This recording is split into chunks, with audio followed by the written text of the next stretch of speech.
Welcome into the New Orleans Pelicans Podcast presented by Seatgeek, a podcast dedicated to everything you need to know about the squad. Up top, Jose, straightaway three. Number 8 for Alvarado, and that was deep. The New Orleans Pelicans Podcast starts right now. Welcome to the Pelicans Podcast, presented by SeatGeek. I am Joe Cardosi, joined by the quixotic Jim Eichenhofer as we continue to look at the season that was. Today, we are continuing our player wrap-ups as the season has ended, and so excited today to be talking about Mr. Jose Alvarado, one of our favorites, a fan favorite, of course, and a favorite of our guest today, Mr. Gus Kattengell, who is all the way out in Mississippi. Just having some fun, having a time on the lake house as the season is over. Excited to be talking about Jose Alvarado, and just a great story, Jose Alvarado. It really is, and I think it's an example of the team has done a really good job with undrafted guys, kind of finding some gems, finding some players that weren't necessarily super pursued coming out of college, or even guys that were drafted or not that highly recruited going into college. So between Jose Alvarado and Naji Marshall, I mean, the Pelicans have two members of their rotation that they were able to get after the draft ended. So, I mean, that's been super valuable not only have the Pelicans, I think, done a much better job the last few years in the draft itself, but to be able to uncover some players like that has been huge. And it actually might be something that comes into play again this year because foreshadowing. Pelicans don't have a second-round pick. I don't want to get into the complicated scenario that caused them to not have it. Basically, they just missed a cutoff of a spot in the order, and that's why they don't have one. But most likely, as we discussed before, that there's a 97% chance that they're going to have the 14th pick in the first round. They'll probably pick 14th, and then they'll have to wait until the draft is over unless they make some other moves. But, right. I mean, based on how they've done lately, maybe they can find another guy that can contribute or at least be part of the development plan and down the road. Yeah. I think one thing, too, that has come up in the new CBA, they actually added another two-way contract. So basically, I think you could make a case that's more important than ever to be very diligent with your scouting and kind of go very deep and not just look at like, okay, here's our top 40 guys that we're interested in trying to take during the draft. It's, maybe you have to create a list of 100-something guys and say, we have to fill these two-way contract spots now. And so I kind of like that just because it gives you another opportunity to bring a player in that you think maybe has potential, but maybe not necessarily is going to be able to help right away. Right. We saw in the case of both Naji and Jose that you go into their rookie seasons thinking, he's probably a long-term kind of play, a project that you're going to put him in the G League and think that he can incubate, in Birmingham. And in both cases, before the season was over, Naji was really kind of the tail end last 20-ish games. Jose was kind of midway through his rookie season. You come to the conclusion that, hey, we need this guy on the court because he can help us. So definitely, like you said, though, a great story. I mean, how can you not love Jose Alvarado? I think something's wrong with you if you don't. Yeah, so just the way that he entered the league was really interesting, and for him to make the progress that he did has been so much fun to watch. Yeah, absolutely. And he's just such a crucial component of the team, beyond his story. What he brings to the floor was missed towards the end of the season. Obviously, we could have used him in some of those 20 games that he did miss. And just you miss that spark, you miss his play, and you're just hoping for a healthy offseason from Jose and curious to see what he brings off the bench next season. It's going to be an interesting knife fight, as John DeShazer has often said, about what minutes he might get with Kyra, with whatever else happens in the offseason. It seems like Jose is always up for the challenge, though. Yeah, and I think kind of to your point, there was a stage where you had to sit there and say, he's not just this plucky underdog, great story. Yeah. He's actually a really good NBA player. I mean, the fact that he had the 38 points against Denver, where he was the best player on the floor, and everyone that was in the building that day could say he was the number one reason that they won that game. There was a bunch of other reasons as well, but I mean, he was the most prominent among them. I mean, I think his offensive game continues to improve, and he continues to get better shooting wise, and that's why he's capable. I mean, if he had a game like that when he was a rookie, you probably would have just left the building and been like, this is not possible. Right. But I mean, I think he has gotten better to the point where when he has 20-point game, it's not a surprise at all. But it's also not something you expect him to look for. He's not looking to shoot the lights out. He wants to distribute the ball. And if there's anything the Pelicans need more than anything right now, it's distribution. It's just ball movement. And that's sort of what it's great to see that Jose, his focal point is dishing the ball out. And again, we missed the guy. We hated to see him sitting out the end of the season, but it's great to see him on the bench, pumping up the team, always lively on the bench, falling over the other guys.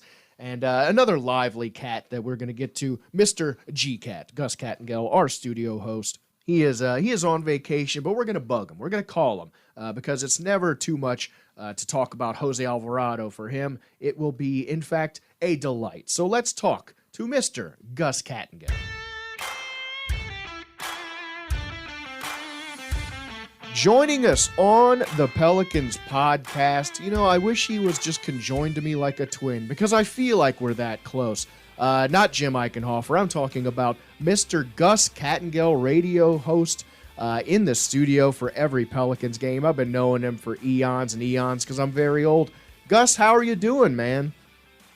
I'm doing fine. I'm kind of feeling like the off season, sitting out here on the deck at our buddy's lake house. It's our annual guys trip at the lake house. I'm literally just staring at a very serene looking lake. It's nice, a little breeze. I'm in the shade. It feels fantastic. So yeah, I'm nice and relaxed, man. Oh, that's fine. I'm staring at Jim Eichenhofer, and I'm willing to bet my view's much nicer. Yeah, well, I was going to say, I mean, Jim does have a serenity about him. He is. When he walks into the room. He is the calm lake in here for me. Gus, by the way, I don't live that far from here. I'm going to go back and see if my invite is in my mailbox for this. Yeah, come on, man. But where are we at? It is funny. Every time I mention this, it's our trip too. I've had more people this week ask about those invites, but yeah, as Joe can attest to this, the prospect of the possibility, and I use that word because I can explain in a second. It never really ever happens, but the possibility of perhaps sleeping in past 6:30, having an entire bedroom to yourself, and not dealing with anything. The possibility sounds fantastic every year, and then we get here. And I've been up since 7:30 working. So that's just you're working your quads, man, because you never stop grinding. We're talking about a dude who never stops grinding today, and we couldn't think of a better person to talk to about it than you because you're one of his biggest fans, as is pretty much everyone in the city, Mr. Jose Alvarado, man. And, it was brutal sort of not to get to see Jose and what he brings to the team towards that last stretch. He missed the final 20 games. He went out in late February there. And, you knew that Jose could have offered something, some spark. You just missed his tenacity. You missed his defense. And, really, I hate to sound sappy. I just missed Jose down the stretch, man. Yeah, well, you just touched on the things that make him special, unique, and it's why the team offered him a contract to keep him around for a little bit after last year is what he did, right? Mm-hmm. So let's just go in order of what you said. For starters, the contributions to the team on the court. You've seen he could be an offensive playmaker, like probably his highlight game, Jim, you'd agree, was probably that Denver game where he dropped, 40 points, 38? Yeah, 38, yep. Mm-hmm. I mean, who can forget that? A guy was hitting threes and he was just out of control. And then at the same time, I'm sure Jim has a list because he always walks around with the list. Of course. On that clipboard of his, of the games where he might have scored 2, 6, maybe not even any points, but contributes on the defensive end. And then, Joe, you touched on finally just what he brings by just being present. And even you saw him, the last month or so, the season where he didn't play, he was still one of those players that's very active on the bench, talking to players coming off the court during timeouts. But that spark, that energy, it's very easy to sit here and go, this is how this team looks like when Brandon Ingram doesn't play, when Zion Williamson doesn't play. Yeah. But I would argue that he's just as an important cog to getting things going. Look, obviously we all would love games where you come out hot, you're scoring, 30, 40 points in the first quarter, open up an 18-point lead. Even though Todd will be nervous, you feel good about that game. Yes. Always, right? But that's just not the case. And a lot of times you do need that player that comes off the bench to provide energy. Hey, you just don't have the legs that day, but he can come up and provide a spark. Somebody's hot on the other team, and he can come in and disrupt them, make some defensive plays, be at home and get the crowd going to spur maybe a run to come back in the game or to close out a game in the fourth. We've seen Willie Green use him in the fourth quarter to close out games. They trust him. He's a ball handler.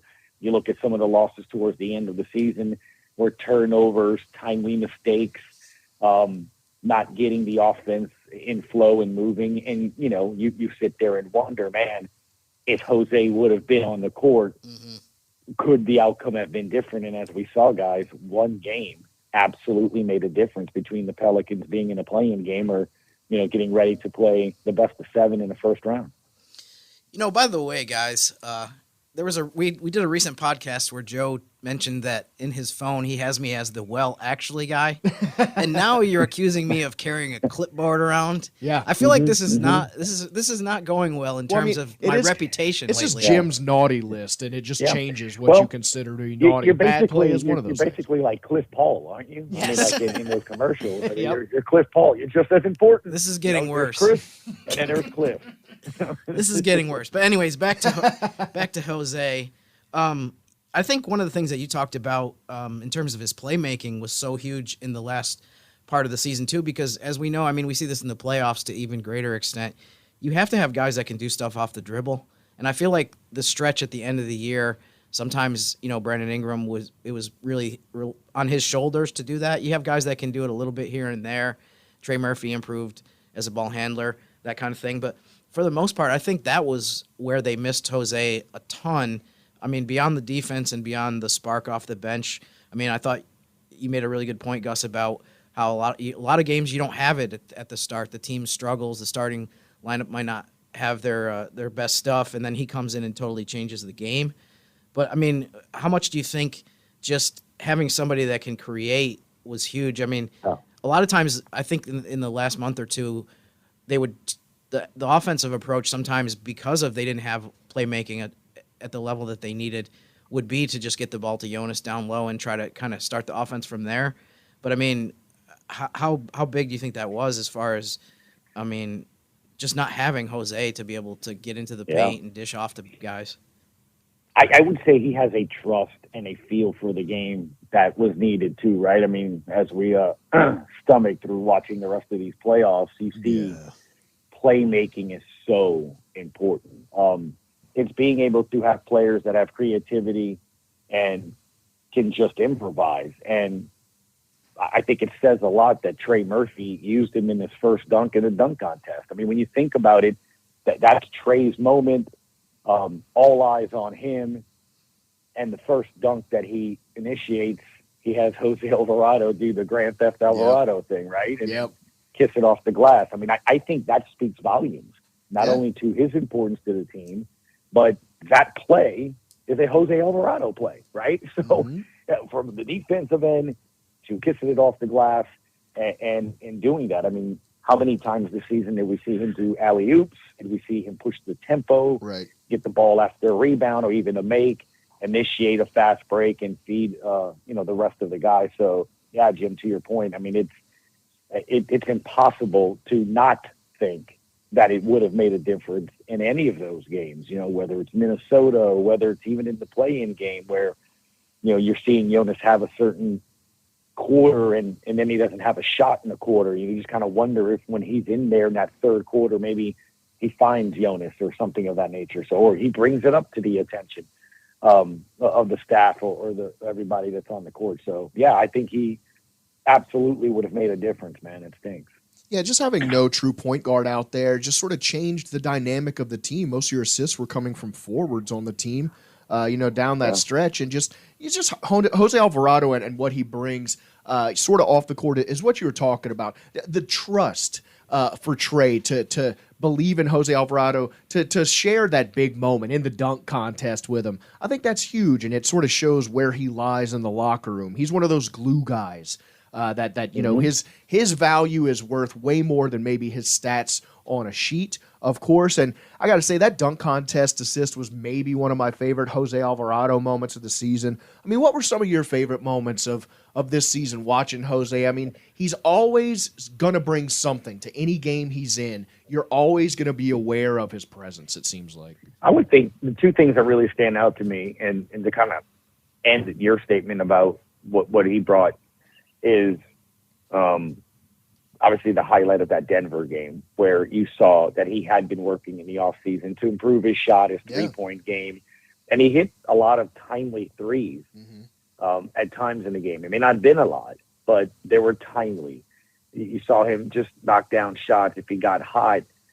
Thought it was incredible to see the team trust him again. You go back to that Denver game, which to me was the highlight, one of the best wins of the season. The team was just feeding him. I mean, Zion was like, keep feeding him. Yeah. So when you have, quote unquote, your stars, your max players look for you because they understand that you're bringing value or you're hot. I mean, I'd like to think that would be normal, but it just speaks volumes to the respect I think he has and to the game and his improvement to it. I think some of the other things that stand out too, it wasn't like it was at the end of last year in terms of maybe the impact off the bench, because, as we've talked about previously on these podcasts, he had to start a lot, because of the injuries. And when you didn't have Brandon, you didn't have Zion, he was called on to play way many more minutes, start games, and, initiate a lot of those different things. So I think that's something that is going to be an area of growth for him and understanding how he has to get better, not just from a productivity standpoint, but, hey, I may be called on again. So those minutes, I mean, were they grueling? Did it add to different things? But I would say the other one too, man, was just toughness. I mean, that Phoenix Suns series, that felt like a playoff game. They win the first one, he gets injured. And I think, to me, it's not even the play or moment, because like you were saying, what are the moments that I remember? Yeah. I remember the soundbite. I remember the clip, right after the first win against the Suns on Friday, about to play again on Sunday, and he goes, if he's out there, I'm going to play out there. Talking about Chris Paul. Yep. And he was clearly injured. The guy could barely move his shoulder or his ribs or whatever it is that he had. I think it was his ribs. And so he showed grit. He showed toughness. He showed the fact that I think if he could, he would have out. I mean, he's the guy that I'm sure, no doubt, the staff has to take away his tennis shoes. Oh, yeah. He was dying to make sure that he doesn't play. Absolutely. Because he would go out there and play. Yep. So the game that stood out to Denver, the moment that stood out to me was, the soundbite that just kind of talked about how this team sort of feels and that confidence we had. And it took, unfortunately, months, to feel like they had that confidence again. But you could see it, man. I just think those are the things that really stand out to me this year. The extra usage, that game against Denver, and him saying, man, if I got a rib, it's better than no rib. So I'm going to play as long as Chris Paul plays. I love that, because that I mean, let's be honest, that's what fans want, right? Fans want to hear, players care, players will do whatever it takes to play, and especially here, he's definitely exemplifies that. Absolutely, he's our Rocky. We've had plenty of players, not going to name names, Anthony Davis, who didn't want to be here, didn't want to be on the floor, and Jose just embracing the fans, embracing that role, and being our spark. It's just great to see, man. I hope you enjoy your vacation. We are missing you here in the great NOLA, but we will hold down the fort for you, and I will continue to stare at my own serene lake, Mr. Jim Eichenhofer. So enjoy yourself, man. Well, I appreciate it. Always nice talking to you guys. And, you do have that gargantuan 155-inch TV in that massive, office you have. Just go ahead and, put a picture of a lake in front of you, and there you go. It's just like you're here. Gus always just with the ideas, man. That's why he's won the awards. Our own studio host, Mr. Gus Kattengell, Edward R. Murrow award winner, by the way, for two-time, by the way, for ideas just like that. We are going to leave you to it, man. Enjoy your vacation. We'll talk to you soon, Goose. Huge thanks to Gus Kattengell taking some time from stretching his toes out in the sand to talk to these two old sots here in the studio. Great to talk to him about Jose. A fun story. I will wear my Jose pride on my sleeve pretty much anywhere I'm allowed to, it seems like. Yeah, and it's funny because I remember during his rookie season looking around the arena and thinking it's incredible how popular this guy has become because you see all the jerseys and stuff like that. But I thought by the end of this season, second half of this season, there were games where I would look down at the seats from, the top of the 100 level, and if I was going to count the number of jerseys, there were some games where there were more Alvarado jerseys than any other player on the team. And think about that, like how many backup point guards across the NBA lead their team in like jersey sales? I don't know officially the number, or if they but do, it's like a meme thing. It's like they had a moment in time, but like Jose's has been long term. That's the thing. Right. Is you might have thought it might be a flash in the pan. That little play he did, but it keeps going and going and going. He's our Energizer buddy. He's our Rocky. He's a whole bunch of stuff to the team, man. Yeah, and I think that's the Rocky part of it. I think is definitely a big element of why people love the guy. He's such a underdog. I mean, he's listed as 6 foot, undersized. I know. Yes. Christian Clark, for example, I think Christian Clark says he's 5'9" or 5'10", and he's looking eye to eye to Jose. So yeah, I'm about 5'10", and I'd say Jose is about the same height. Yeah. So I mean, people love that aspect of it, that you see him go out there against these Goliaths. And I thought we saw many times during the season in his rookie year, he was kind of feeling his way through, like, what do I do when I get in the paint? And when I go up against a 7-footer, he would shoot floaters. He would kind of get rid of the ball before he got all the way to the rim. This past season, I saw him do a lot of those like Steve Nash dribble moves where he'll dribble all the way around the basket, kind of probe and navigate and see what is open, and just flip a shot up over Joel Embiid or some of these other guys. And you could just see that his confidence in his finishing ability around the basket increased a ton. And he realized, like, I can figure this out. It doesn't matter if the guy's a foot taller than me. I can shoot over anybody, and I mean, he did it constantly. Yeah, I mean, he's going to have to. That's sort of the life he has to adjust to in the NBA, running amongst the giants. Well, I wanted to talk to you about like some of the work he put in the offseason between those two seasons. He worked with Tony Parker about his dribble, his handles, and it seems like he was like a sponge. When we first came into the season, he was talking about a lot his experience with that, and it just seems like he takes the lessons to heart. He's constantly watching the game. It seems like Jose, even when he was on the bench, he was diagnosing where he could have been needed, what he could have done, who needs the ball. He always seemed to have an opinion about what he could be doing, even if he was in the game, even when he wasn't. Man, he totally lives and breathes basketball, which is awesome to see. You can just tell how much he loves it. So I can't imagine what it's going to be like to be around him at the beginning of this offseason after he missed the last couple months of the season. Chomping at the bit, hasn't played since February.